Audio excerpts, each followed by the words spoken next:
Chaque film sur la Seconde Guerre mondiale que vous avez regardé vous a menti sur le déroulement réel de la guerre.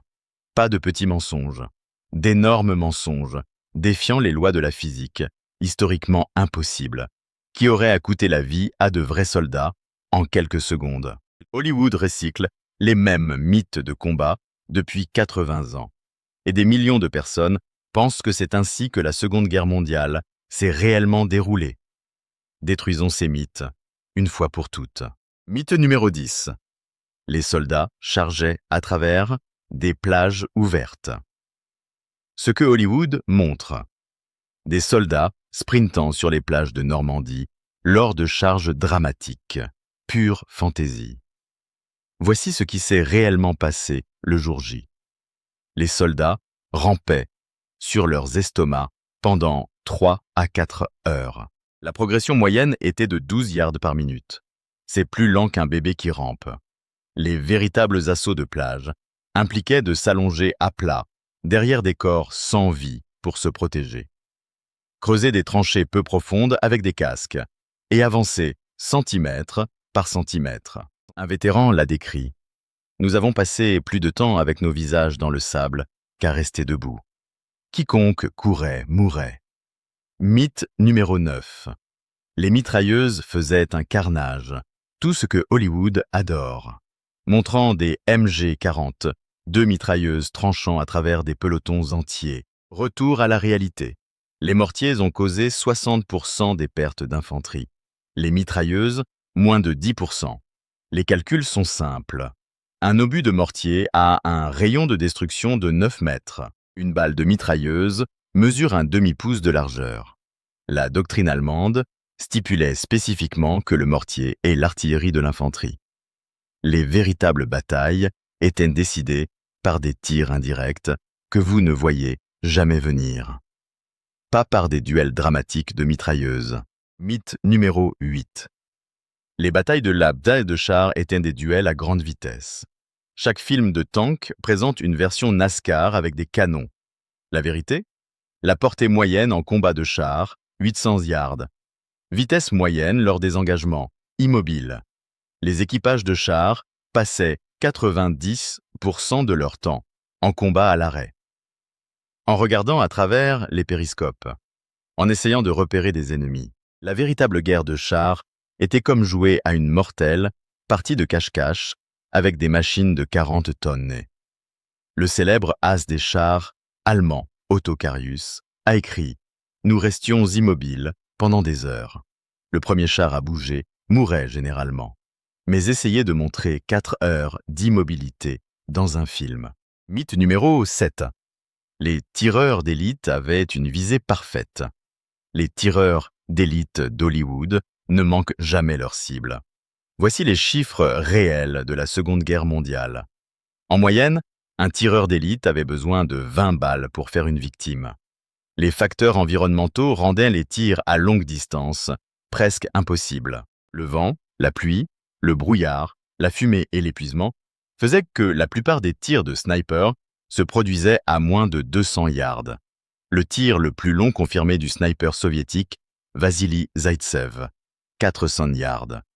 Pas les miracles de 1000 yards que Hollywood adore. Les véritables tireurs d'élite réussissaient grâce à la patience et à la dissimulation. Pas grâce à un tir de précision surhumain. Mythe numéro 6. Les combats aériens se produisaient constamment. Top Gun rencontre la Seconde Guerre mondiale, n'est-ce pas? Faux. Le pilote de chasse moyen apercevait des avions ennemis lors de moins de 5% des missions. La majorité des vols impliquaient des patrouilles ennuyeuses, sans rien voir. Lorsque les combats avaient lieu, 80% des victimes ne voyaient jamais leur attaquant. Le combat aérien moyen durait moins de 90 secondes. L'as américain Robin Holtz l'a dit le mieux. Le vol de combat, ce sont des heures d'ennui ponctuées de secondes de terreur. Cela ne fait pas un cinéma passionnant cependant. Mythe numéro 5. Les grenades provoquaient des explosions massives. Les grenades d'Hollywood créent des boules de feu qui propulsent les corps dans les airs. En réalité, les grenades à fragmentation ne créent pas de boules de feu. Elles produisent un claquement sec et projettent des fragments de métal dans un rayon de 4,50 m. Pas de flamme, pas de corps projeté. La grenade Mark II contenait 2 onces de TNT. C'est moins explosif qu'un gros pétard. Les grenades tuaient grâce aux éclats d'obus, pas à l'explosion. Un ancien combattant des marines a noté « Les vraies grenades étaient décevamment silencieuses. Un bruit sourd, de la poussière, et les gens tombaient simplement. » Mythe numéro 4. Les sous-marins avaient des batailles épiques en surface. Das Boot montre des sous-marins se battant à la surface. La véritable doctrine des sous-marins, plonger en moins de 40 secondes lorsqu'ils sont repérés. 95% des attaques de sous-marins se produisaient en immersion. Les combats en surface signifiaient presque certainement la mort. Les U-boats qui combattaient en surface avaient un taux de survie de 12%. L'ordre permanent de l'amiral Karl Dönitz était « Celui qui voit l'ennemi le premier a déjà gagné ». La véritable guerre sous-marine consistait à ne jamais être vu. Mythe numéro 3. Les soldats pouvaient viser. Pendant une course, regardez n'importe quel film de guerre. Les soldats sprintent tout en tirant avec précision. Impossible. Les études militaires ont montré la probabilité de toucher une cible en mouvement. Moins de 1%. Immobilisé, 12%. Couché avec support, 40%.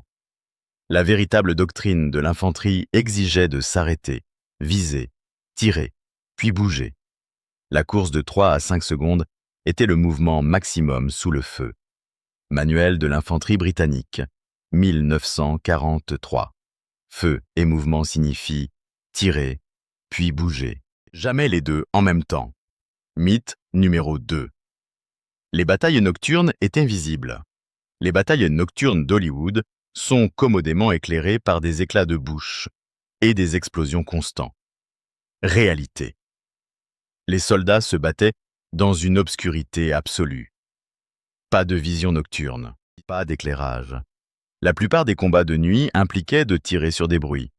Les victimes des tirs amis augmentaient de 400% la nuit. Les unités se perdaient en marchant 50 yards. Un parachutiste a décrit la Normandie. Plus sombre que d'être enterré vivant. Nous tirions sur tout ce qui bougeait, y compris sur nos propres hommes. Le véritable combat nocturne était une terreur aveugle, pas de l'action cinématographique. Premier mythe. Les héros ont triomphé grâce à leur courage individuel. Le plus grand mensonge. Hollywood montre des héros individuels qui changent l'issue des batailles. La vérité mathématique. La Seconde Guerre mondiale a été gagnée par la logistique et la production industrielle. L'Amérique a produit 300 000 avions. L'Allemagne en a produit 100 000. Les Soviétiques ont fabriqué 90 000 chars. L'Allemagne a construit 45 000. Le courage individuel ne signifiait rien face à ces chiffres. Le général Omar Bradley l'a parfaitement résumé. Les amateurs parlent de stratégie. Les professionnels parlent de logistique. La vérité est moins cinématographique, mais bien plus terrifiante. Le véritable combat de la Seconde Guerre mondiale était lent, méthodique et déterminé par les mathématiques. Les soldats rampaient dans la boue, se cachaient du feu indirect qu'ils ne pouvaient voir et mouraient des ennemis qu'ils n'avaient jamais repérés. La plupart des victimes étaient dues à l'artillerie, tirée à plus de 8 km de distance. Pas de combat héroïque. Les batailles étaient remportées par ceux qui apportaient plus d'obus, pas par ceux qui avaient plus de courage. Survivre signifiait rester invisible, pas chargé héroïquement. Mais cela ne fait pas vendre de billets de cinéma, donc Hollywood continue de mentir. Il montre des soldats sprintant avec une visée parfaite, des chars roulant à près de 100 km/h et des héros individuels remportant des batailles entières. Ces mythes deviennent l'histoire pour des millions de personnes qui pensent que sauver le soldat Ryan représente le combat typique. La véritable histoire de la Seconde Guerre mondiale, la mathématique de l'artillerie, la psychologie de la suppression, la réalité du tir indirect sont plus intéressantes que la version d'Hollywood. Cela n'explose tout simplement pas aussi bien à l'écran. Les vétérans connaissaient la vérité. Ils sont rentrés chez eux sans parler de charges héroïques ou de tirs parfaits.